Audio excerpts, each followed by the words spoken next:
10.1.4 Spain द्वारा अमेरिकी उपनिवेशों का दोहन। हमने पढ़ा कि लैटिन अमेरिकी देशों पर शासन करने का अधिकार स्पेन में स्थित परिषद के पास रहता था। परिषद का उद्देश्य था इस भूभाग के प्राकृतिक संसाधनों का व्यवस्थित दोहन, जिससे स्पेन को ज़्यादा से ज़्यादा फायदा हो सके। अमेरिका में किसान और जमींदार व्यापारिक फसल जैसे गन्ना या कपास उत्पादन करते थे। जब किसान अपनी फसल का उत्पादन कर लेते थे तो उन्हें अपनी फसलों को केवल परिषद द्वारा निर्धारित स्पेनी व्यापारियों को ही सस्ते में बेचना होता था। इससे खेती से होने वाले फायदे की रकम किसानों के पास जमा नहीं हो पाती थी। इसके कारण किसान खेती की उन्नति में पूंजी नहीं लगा पाते थे। फलतः इस भूभाग में कृषि का आधुनिकीकरण नहीं हो पाया।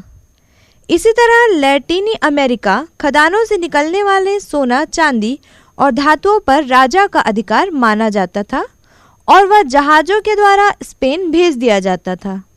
लैटिन अमेरिका की खदानों से निकली धातु का उपयोग स्पेन में होता था।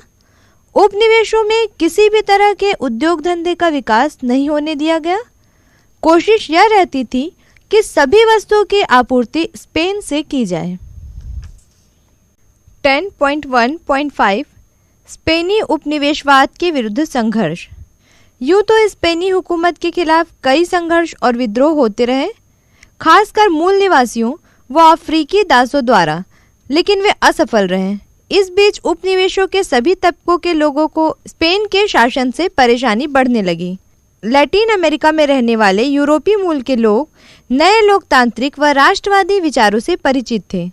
सन 1776 की अमेरिकी क्रांति और सन 1789 की फ्रांसीसी क्रांति से लैटिन अमेरिका के देश भी प्रभावित हुए और उन्होंने अपनी आज़ादी के लिए नई कोशिश शुरू की। हैती। लैटिन अमेरिका में सबसे पहला सफल विद्रोह फ्रांस के एक उपनिवेश हैती द्वीप में सन 1791 ईस्वी में हुआ। फ्रांसीसी क्रांति से प्रेरित होकर करीब 1 लाख अफ्रीकी दासों ने विद्रोह कर दिया। एक भूतपूर्व गुलाम तोसा ले ओवरचूर ने विद्रोही सेना का सफल नेतृत्व किया। इसके बाद दास प्रथा को हमेशा के लिए समाप्त कर दिया गया और सभी दासों को मुक्ति दी गई। सन 1802 में हैती एवं फ्रांस के बीच समझौता हुआ, लेकिन नेपोलियन के अधिकारियों ने तोसा ले ओवरचूर को धोखे से गिरफ्तार कर लिया और उसे बंदी बनाकर फ्रांस भेज दिया गया, जहां उसका देहांत हो गया। फिर भी लोगों ने संघर्ष जारी रखा और सन 1804 में हैती ने अपने आप को मुक्त कर लिया और एक स्वतंत्र राष्ट्र बन गया। यह विश्व इतिहास का पहला सफल दास विद्रोह था। लैटिन अमेरिका का स्वतंत्रता संघर्ष। हैती के विद्रोह के बाद स्पेनी लैटिन अमेरिका में भी सन 1811 से विद्रोह शुरू हुआ, जिसका नेतृत्व ज़्यादातर क्रियोल समूह के लोगों ने किया। इनमें से प्रमुख थे सिमोन बोलीवार एवं जोस मार्टिन। आपको याद होगा, क्रियोल समूह लैटिन अमेरिका में सबसे कम शोषित समूह था। बहुत से क्रियोल यूरोपीय विश्वविद्यालयों से पढ़ाई करके आए हुए थे और आधुनिक लोकतांत्रिक विचारों से परिचित थे।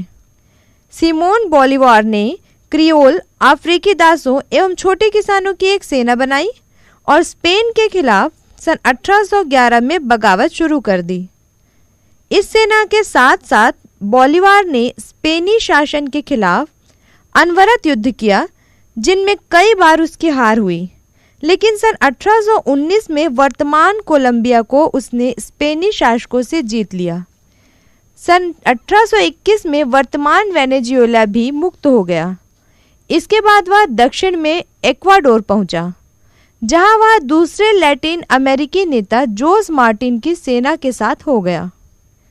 लैटिन अमेरिका के दक्षिणी हिस्से, जिसको हम वर्तमान में अर्जेंटीना कहते हैं, में विद्रोह का नेतृत्व जोस मार्टिन ने किया। उन्होंने अर्जेंटीना और चिली को स्वतंत्र करा दिया। सन 1824 में बोलीवार और मार्टिन की संयुक्त सेना ने पेरू से भी स्पेनी सेना को निकाल बाहर किया।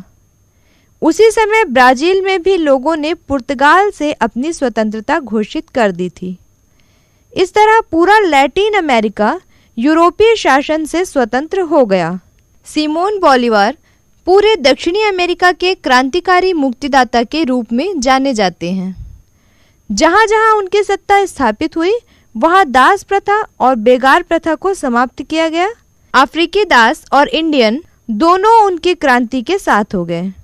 उनका वादा था कि बड़ी जमींदारियों को तोड़कर छोटे किसानों में जमीन बांटी जाएगी, लेकिन यह क्रियोल जमींदारों के विरोध के चलते संभव नहीं हो पाया।